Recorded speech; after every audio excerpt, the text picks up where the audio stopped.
Hello dear Interlogus viewers, I welcome you all on this channel.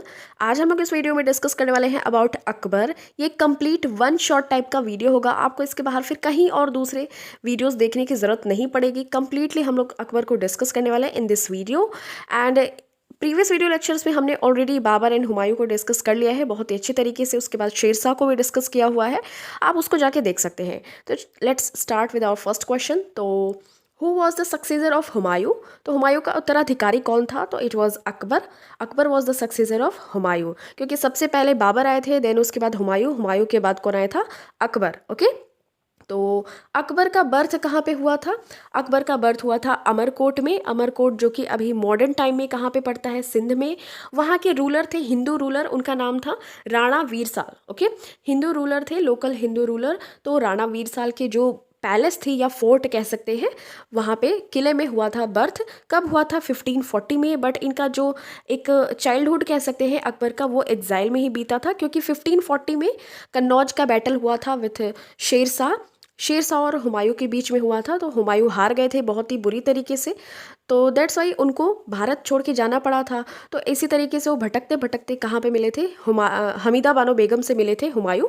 तो वहाँ से फिर उन्होंने उनसे शादी कर ली। उसके बाद then Akbar was born in the year 1542। Okay. And if you talk about Akbar की डेथ कब हुई थी, तो in 1605 Akbar was died. Okay, due to dysentery, एक इलनेस हो गई थी उन्हें, तभी उनकी डेथ हो गई थी। Okay. Next question number 2, in which of the following place Akbar was enthroned on getting the information of Humayun's death? तो हुमायूं की जब मृत्यु हो गई, ये इन्फॉर्मेशन अकबर को मिली, तो अकबर एट दैट टाइम कहाँ थे? तो वो थे कालानौर में। Okay, option number D will be your correct answer. और ये कालानौर जो है वो पंजाब में पड़ता है। ओके, पंजाब का एक डिस्ट्रिक्ट है गुरदासपुर, वहाँ पे पड़ता है Punjab. And at that time he was only 14 year old child, we can say. Okay. और अकबर उस टाइम पे बहुत ही ज़्यादा माइनर एज में थे। तो Bairam Khan as a protector, इन्होंने ही अकबर का कोरोनेशन किया था इन कालानौर। ओके, अकबर को क्राउन या ताज पहनाया था कि आपके अब फादर की डेथ हो गई है और अब आप कौन है? हमारे अगले शासक हैं। You are the next ruler of Mughal dynasty. Okay. तो नेक्स्ट देखिए, हमें पता है कि गुरदासपुर में ही क्या है? कालानौर एक डिस्ट्रिक्ट है, वहाँ पे crowning place of the Mughal emperor Akbar. तो ये एक एज अ मेमोरी के तौर पे हम याद कर सकते हैं कि कालानौर में क्या हुआ था, अकबर को ताजपोशी हुई थी। ठीक है। नेक्स्ट देखिए question number 3, what was the time period of reign of Akbar? तो अकबर का शासनकाल कब तक चला था? ये 1556 टू 1605 तक चला था। ठीक है, अबाउट 49 ईयर्स वी कैन से। तो 49 ईयर्स तक चला था। और अकबर की डेथ हो गई थी 1605 में। क्यों? क्योंकि डिसेंट्री हो गई थी, उनको बीमारी हो गई थी, illness. And he was succeeded on the throne by his son Jahangir और सलीम। तो सलीम एंड जहांगीर दोनों एक ही हैं। और Salim was son of Akbar. Okay. तो अकबर की डेथ के बाद जहांगीर बैठते हैं, या नेक्स्ट मुगल रूलर होते हैं जहांगीर। एंड इफ इज से टॉम्ब ऑफ अकबर, मतलब अकबर का मकबरा कहाँ है? तो वो है सिकंदरा में, in Sikandra which is in Agra. और आगरा कहाँ है? उत्तर प्रदेश में है। ओके। तो इतनी इन्फॉर्मेशन ध्यान रखनी है। Next question number 4, when did the second battle of Panipat take place? तो पानीपत का द्वितीय युद्ध कब हुआ था? ये हुआ था 1556 में। ओके, तो option number B will be your correct answer. और the second battle of Panipat took place in 1556 between whom? तो between Akbar and Hemu. Okay, Hemu was Hindu ruler. तो Hemchandra Vikramaditya was his full name. तो ये अकबर और हेमू के बीच में हुआ था 1556 में, सेकेंड बैटल ऑफ पानीपत। और Panipat which is near to Haryana. Okay, तो ये इतनी इन्फॉर्मेशन ध्यान रखनी है। अब देखिए यहाँ पे हम बैटल ऑफ पानीपत देखते हैं, तीनों जो भी तीनों हुई है ना, उनको देख लेते हैं। तो फर्स्ट बैटल ऑफ पानीपत हुई थी बाबर और इब्राहिम लोदी के बीच में 1526 में। Babar won this battle. Okay, Babar जीत गया था। सेकेंड बैटल हुआ था अकबर और हेमू के बीच में 1556 में, तो ये भी अकबर जीत गया था। बट 1556 में ना अकबर वॉज वेरी माइनर। ठीक है, बहुत ज़्यादा छोटा था वो, एट द एज ऑफ 14। आपको पता ही है बैरम खान उनके संरक्षक बन गए थे। तो ये बेसिकली बैरम खान और हेमू के बीच में हुआ था, ठीक है, बिटवीन बैरम खान एंड हेमू। तो ये सेकंड बैटल ऑफ पानीपत हुआ था। थर्ड बैटल ऑफ पानीपत देखिए तो अहमद शाह अब्दाली वर्सेस मराठा के बीच में हुआ था। अहमद शाह अब्दाली जो कि अफगानी रूलर थे वो लोग जीत गए थे, ठीक है। तो ये 1761 में हुआ था। ये इतनी information about battles of Panipat आपको ध्यान में रखनी है। नेक्स्ट देखिए असीरगढ़ का फोर्ट वॉर जो इसको जीतना था, यही अकबर का लास्ट एक्सपेडिशन था। इसमें इनको विक्ट्री भी मिली थी, अकबर की जीत हुई थी, बट लास्ट अगर क्वेश्चन पूछा जाता है ये कि असीरगढ़ फोर्ट वाला ही उनका लास्ट एक्सपेडिशन या विक्ट्री वॉर था, ठीक है, किसका, अकबर का। ये इतनी इन्फॉर्मेशन आपको ध्यान में रखनी है। चलिए नेक्स्ट क्वेश्चन नंबर 5 देखते हैं। When did the battle of Haldi Ghati take place? तो हल्दी घाटी का कब युद्ध हुआ था? ये हुआ था 1576 में। तो option number B will be your correct answer. तो ये किसके बीच में हुआ था? Between Akbar and Maharana Pratap. But basically अगर देखा जाए तो अकबर की तरफ से उनके एक मनसबदार गए थे, उनका नाम है मान सिंह। तो ये हुआ था बेसिकली महाराणा प्रताप एंड अकबर या मान सिंह की तरफ से हुआ था ये। और अकबर को कहा जाता है कि वो इस वॉर में जीत गए थे, ओके। और बट ये महाराणा प्रताप है ना, इन्होंने कभी भी अकबर की स्वाधीनता स्वीकार नहीं की, ओके। कभी भी, मतलब ऐसे तो ऐसे तो बहुत सारे वैवाहिक संबंध स्थापित करते थे अकबर, बहुत सारे जो लोग नहीं मानते थे तो उनके साथ वो वैवाहिक संबंध स्थापित कर लेते थे कि आप हमारी अधीनता नहीं स्वीकार कर रहे हैं तो हमारी शादी आपकी बेटी से या जिससे भी करवा दीजिए। लेकिन महाराणा प्रताप ऐसे थे ना जिन्होंने कभी भी अकबर की अधीनता को स्वीकार नहीं किया, ओके। और महाराणा प्रताप के हॉर्स का क्या नाम था? चेतक, ओके। नेक्स्ट देखिए, अगर ये जो हल्दी घाटी का बैटल हुआ था ना, वहाँ पे कमांडर ऑफ महाराणा प्रताप पूछे तो वो हकीम खान थे, okay. Hakim Khan was the commander of Maharana Pratap. चलिए नेक्स्ट देख लेते हैं। In whose court were Navratnas? तो नवरत्न किसके दरबार में थे? तो ये अकबर के दरबार में थे। चलिए देखते हैं कौन कौन थे। तो फर्स्ट देखिए थे बीरबल, बीरबल जिनका की नाम है महेश दास, ठीक है। ये बहुत ही ज़्यादा क्लेवर थे, वॉइस पर्सन, बहुत ज़्यादा चतुर थे। मियाँ तानसेन, ये रामतनु इनका नाम है और इनका टॉम्ब कहाँ पे है? मकबरा ग्वालियर में है, मध्य प्रदेश में, ओके। और ये सिंगर थे, ओके। ये बहुत अच्छा गाना गाते थे, ऐसा गाते थे कि बारिश ना भी होने वाली हो तो बारिश हो जाती थी, ओके। नेक्स्ट देखिए अबुल फजल थे, इन्होंने अकबरनामा लिखा था, आईने अकबरी जिसको कि कहते हैं। और नेक्स्ट देखिए फैजी, ये कोर्ट के पोइट थे, देखिए पोइट थे ये फैजी। एंड नेक्स्ट देखिए महाराजा मान सिंह, महाराजा मान सिंह इनको मनसबदारी मिली थी। मतलब मनसब का मतलब होता है basically means ranking, to give ranking to someone, okay. तो इनको रैंकिंग के हिसाब से मनसब वगैरह मिलते थे, ये हम अभी आगे डिस्कस करेंगे, ठीक है। नेक्स्ट देखिए फ़कीर अजियाउद्दीन, तो ये सूफी सिंगर थे। मुल्ला दो प्याजा थे ये। और टोडरमल थे, Todarmal was very famous for his finance consultant, क्योंकि वो इन्होंने एक व्यवस्था निकाली थी, अरेंजमेंट किया था ऑफ आईने दहसाला। इन्होंने 10 साल तक के लिए टैक्स की जो रेवेन्यू होती है ना उसको कलेक्ट करने के लिए एक सिस्टम बनाया था टोडरमल ने, ओके। और नेक्स्ट है अब्दुल रहीम खाने खाना, तो ये पूरे टोटल 9 रत्न थे। और अब्दुल रहीम खाने खाना ने ही क्या किया था, जो तुजुक ए बाबरी थी ना, बाबरनामा को बाबर ने लिखा था, उनकी ऑटोबायोग्राफी थी in Turkish language. But later Abdul Rahim Khane Khana translated in Persian language, किसको? बाबरनामा को, ओके। तो अब्दुल रहीम खाने खाना ने पर्शियन लैंग्वेज या फारसी लैंग्वेज में बाबरनामा को ट्रांसलेट किया था। चलिए देखते हैं नेक्स्ट। और ये जो अब्दुल रहीम खाने खाना है ना, ये बैरम खान के बेटे थे, ओके। ये भी आपको ध्यान में रखने हैं। बैरम खान कौन? बैरम खान वही जो अकबर के संरक्षक थे। जब अकबर बहुत ही ज़्यादा छोटे थे तो कालानौर में उनका कोरोनेशन किया गया था बाय बैरम खान, ठीक है। तो वही बैरम खान किसके फादर थे? ऑफ अब्दुल रहीम खाने खाना, ओके। नेक्स्ट चलिए देख लेते हैं क्वेश्चन। नहीं, ये कुछ और भी इंफॉर्मेशन है। देखिए दसवंत एंड बसावन, ये 2 बहुत ही ज़्यादा फेमस पेंटर्स हुआ करते थे, ठीक है। तो अकबर के टाइम पे बहुत ही ज़्यादा फेमस पेंटर्स थे दसवंत एंड बसावन। एंड मोहम्मद हुसैन को जरी कलम की एक टाइटल दी गई थी बाय किंग अकबर। ये बहुत ज़्यादा अच्छा लिखते थे तो इन्हें जरी कलम, कलम विच मीन्स पेन, तो ये मोहम्मद हुसैन को एक ऑनर दिया गया था, एक सम्मान दिया गया था।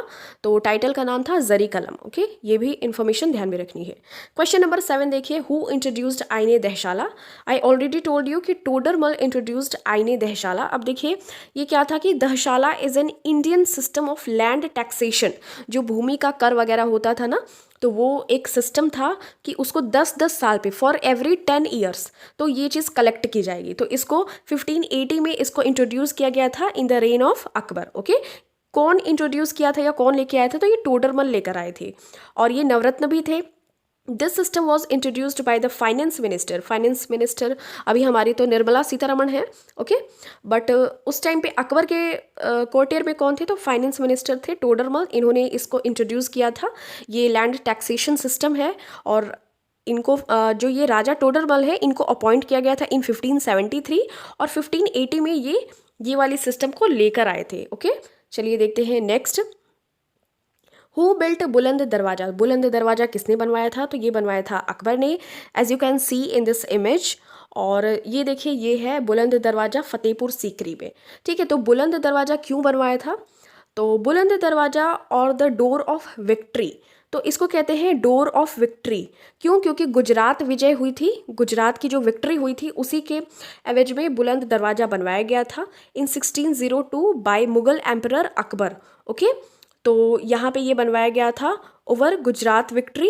It is main entrance to the Jama Masjid at Fatehpur Sikri. ठीक है, जामा मस्जिद का मेन एंट्रेंस है ये जो आप देख पा रहे होंगे बुलंद दरवाज़ा है, ये डोर ऑफ विक्ट्री कहते हैं इसको। और ये आगरा से 43 किलोमीटर है डिस्टेंस पे और ये इंडिया में है। और आगरा कहाँ पे है? उत्तर प्रदेश में है। ठीक है, वहीं पे फतेहपुर सीकरी की भी स्थापना की थी, स्टैब्लिशमेंट किया था किसने? अकबर ने। कहाँ पे? इन आगरा। ओके, चलिए देखते हैं नेक्स्ट। देखिए यहाँ पे बेसिकली देखा जाए ना तो अकबर ने कुछ ये सारी चीज़ें बनवाई थी। तो अकबर ने कंस्ट्रक्ट किया था पंचमहल। देखिए ये है पंचमहल, ये फतेहपुर सीकरी में है। ये हमने देखा कि क्या था, ये बुलंद दरवाज़ा था over victory of Gujarat, he build this. और ये है आगरा फोर्ट। ठीक है, तो ये इतनी चीज़ें आपको ध्यान में रखनी है। नेक्स्ट देखिए question number 9, the Muslim dargah of which Chishti saint was visited by Akbar? तो अकबर किस चिश्ती संप्रदाय की दरगाह पर जाया करता था? तो ये जाया करता था शेख सलीम चिश्ती की। और इसी के नाम पर ही उसने अपने बेटे जहांगीर का नाम भी सलीम रखा था, क्योंकि उसको कोई भी मतलब कि बच्चे नहीं पैदा हो रहे थे, संतान नहीं हो रही थी। तो ये शेख सलीम चिश्ती की दरगाह पे जाया करता था, विजिट करता था। तो उसको इस तरीके से जो उनकी वाइफ है जोधा बाई, उनसे एक बेटा होता है जिसका कि नाम वो क्या रखते हैं? सलीम रखते हैं। ठीक है, तो ये जो शेख सलीम चिश्ती है इनका टॉम्ब है फतेहपुर सीकरी में, जो कि उत्तर प्रदेश में आगरा में पड़ता है। ओके, चलिए देखते हैं नेक्स्ट। ये देखिए, ये है टॉम्ब ऑफ शेख सलीम चिश्ती। तो ये टॉम्ब है और ये देखिए इन्फॉर्मेशन है दरगाह और टॉम्ब ऑफ शेख सलीम चिश्ती इन फतेहपुर सीकरी। और एम्परर अकबर ने इसको बनवाया था ऑनर करने के लिए, सम्मान देने के लिए, in the honour of Sufi saint Salim Chishti between 1571 to 1580। Okay, यही है ये टॉम्ब ऑफ शेख सलीम चिश्ती। चलिए देखते हैं next question number 10, Din e Ilahi was started by whom? तो दीन ए इलाही किसके द्वारा शुरू किया गया था? ये किया गया था अकबर के द्वारा। कब शुरू किया गया था? इन 1582। इसको एक रिलीजन भी कह सकते हैं।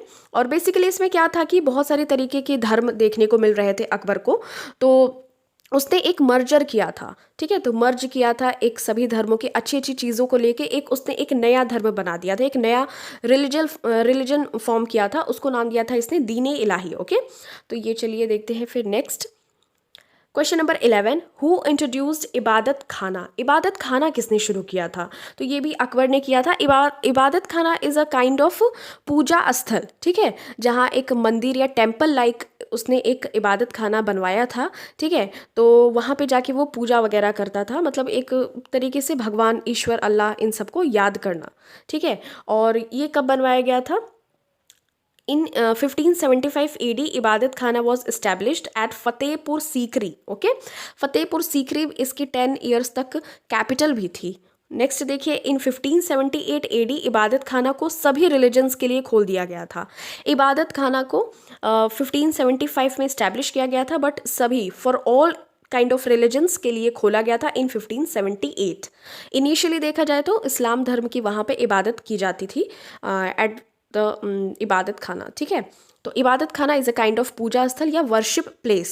ओके, नेक्स्ट देखिए, कुछ इन्फॉर्मेशंस हैं यहाँ पे इम्पॉर्टेंट कि कब कब क्या चीज़ शुरू की गई थी अकबर के द्वारा, या कब कब क्या चीज़ अबॉलिश की गई थी या रिमूव की गई थी बाय अकबर। तो देखिए, emperor Akbar band slavery, slavery मतलब कि जो लोगों को गुलाम बनाना या दास बनाना, तो ये 1562 एडी में उसने बैन कर दिया था। नेक्स्ट देखिए, emperor Akbar band the pilgrimage tax, जो तीर्थ यात्रा कर टैक्स लगता है ना, बेसिकली वो एक बार गया था मथुरा में, Mathura which is in UP Uttar Pradesh, तो वहाँ पे वो विजिट करने गया था एंड ही सॉ कि बहुत सारे लोगों को पिलिग्रिमेज टैक्स देना पड़ रहा है, they are giving pilgrimage tax. ठीक है, क्यों? क्योंकि जस्ट फॉर कि हमको भगवान की पूजा करनी है तो इस चीज़ के लिए टैक्स देना, तो ये चीज़ अकबर को अच्छी नहीं लगी। ठीक है, तो उसने बैन कर दिया इन 1563 एडी में पिलिग्रिमेज टैक्स या तीर्थ यात्रा कर को। नेक्स्ट देखिए, अकबर बैंड द जजिया कर, जजिया कर नॉन मुस्लिम्स से लिया जाता था, तो इसको भी इसने बैन कर दिया था इन 1564 एडी में। नेक्स्ट देखिए, emperor Akbar started the system of firing horses, तो देखिए हॉर्सेस पर ना दाग लगाने की प्रथा उसने शुरू की थी, कि मतलब इस तरीके से जो हॉर्सेस हैं उनको इनकी एक आइडेंटिटी बन जाएगी, तो इस तरीके से 1573 टू 74 में इसने ये चीज़ शुरू की थी। नेक्स्ट देखिए, emperor Akbar started the Mansabdari system. Mansabdari क्या होती है? बेसिकली एक रैंकिंग देना होता है किसी भी चीज़ को, मतलब सॉरी चीज़ नहीं, किसी भी पर्सन को टू गिव रैंकिंग समवन, तो ये दिस इज कॉल्ड मनसबदारी सिस्टम। ठीक है, तो इसको 1575 एडी में स्टार्ट किया गया था बाय अकबर, और ये मनसबदारी सिस्टम बेसिकली इसको एक्सट्रैक्ट किया गया है फ्रॉम मंगोलिया। ओके, मंगोलिया से इसको लिया गया था। और मजहर या महजर्स, इसका अनाउंसमेंट घोषणा की गई थी इन 1579 एडी। इसमें क्या था कि सभी कॉन्ट्राडिक्टरी होते हैं सबके थॉट्स में, मतलब कि सबके थॉट्स सिमिलर नहीं होते हैं, सबके थॉट्स आपस में मेल जोल नहीं करते हैं, खाते हैं। तो अकबर ने ये चीज़ शुरू की थी महजर, यहाँ पे लोग अपनी अपने थॉट्स को एक्सप्रेस करेंगे या प्रेजेंट करेंगे, और जिसकी भी थॉट्स अकबर को सही लगेगी तो अकबर विल एक्सेप्ट इट, तो अकबर उस चीज़ को स्वीकार कर लेगा। ठीक है, तो ये चीज़ है। अब देखिए मनसबदारी के बारे में हम देख लेते हैं। मनसबदारी इज़ वेरी इंपॉर्टेंट। तो ये मनसबदारी बेसिकली अकबर के द्वारा स्टार्ट की गई थी by Akbar, it was started. तो ये रैंकिंग दी जाती थी, तो गिव रैंकिंग समवंस, या ऑफिशियल्स जो उसके कोर्टियर्स वगैरह में होते थे उनको रैंकिंग वगैरह देता था। और लोएस्ट मनसबदार अगर बात करें तो ये 10 सोल्जर्स का होता था, 10 सोल्जर्स का लोएस्ट होता था, बिल्कुल लोएस्ट। एंड हाईएस्ट कौन सा होता था? तो हाईएस्ट होता था 10,000 सोल्जर्स का होता था। ठीक है, 10,000 अगर सैनिक का मिले अगर किसी को मनसब या रैंकिंग, तो वो बहुत ही ज़्यादा हाईएस्ट होता था। और लोएस्ट कौन सा होता था? ये होता था 10 सोल्जर्स का अगर किसी को मिले। तो जो भी रॉयल फैमिली से बिलोंग करते थे उनको हाईएस्ट वाला मिलता था मनसब, मतलब उनको 10,000 तक का जो सोल्जर्स वगैरह उनको प्रोवाइड करवाए जाते थे। और जो रॉयल फैमिली मतलब कि उनके जो भी रिलेटिव से, अकबर के रिलेटिव से बिलोंग नहीं करते थे, उनको दिया जाता था 10 वाला, मतलब 10 सोल्जर्स का मनसब। ओके, या रैंकिंग।